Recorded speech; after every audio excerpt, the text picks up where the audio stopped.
ಅವೆಲ್ಲ ರೇಂಜ್ ಜಾಸ್ತಿನೇ ಅಲ್ಲ.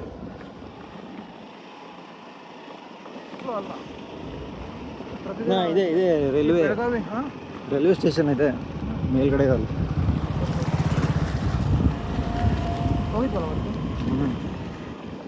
ಅಯ್ಯೋ ಅದು ಬುಟ್ಟು ಬಿಲ್ಲಿ ಇಟ್ಕೊಂಡಿದ್ದಲ್ಲ ಇದನ್ನು ಲೈಟ್ ಇಲ್ಲ ಅಂತಾನೆ ನಾವು ಯಾರೋ ಇವನು ರವಿರಾಜ ಯಾರೋ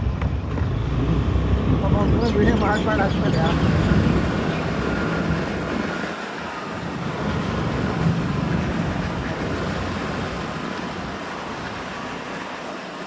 ಇಲ್ಲಿ ನಡ್ಕೊಂಡು ಇದು ಏನಂತಾರ ಗಾಡಿಯಲ್ಲಿ ಹೋಗ್ಬೋದು ರಾತ್ರಿ ಹೊತ್ತು. ಬಟ್ ನಡ್ಕೊಂಡು ಹೋಗೋದು ಮಳೆ ಬಂದಾಗ ನೀರು ನಿಂತ್ಕೊಂಡಿರ್ತಾವೆ ಇಲ್ಲೆಲ್ಲ. ಇಲ್ಲ ಇಲ್ಲ ಇಲ್ಲ ಹ್ಞೂ ಗುರು ಅಂಡರ್ಗ್ರೌಂಡ್ ಅಲ್ಲ ಅದು ಅಂಡರ್ಗ್ರೌಂಡ್ ಆದರೂ ಕೂಡ ಅಲ್ಲಿ ನೀರು ಹೋಗಂಗೆ ಮಾಡಿರ್ತಾರಪ್ಪ. ಮಾಡಿದ್ದಾರೆ ಸೈಡಿ ಮಾಡಿದ್ದಾರೆ ಆದರೂ ನೀರು ನಿಜ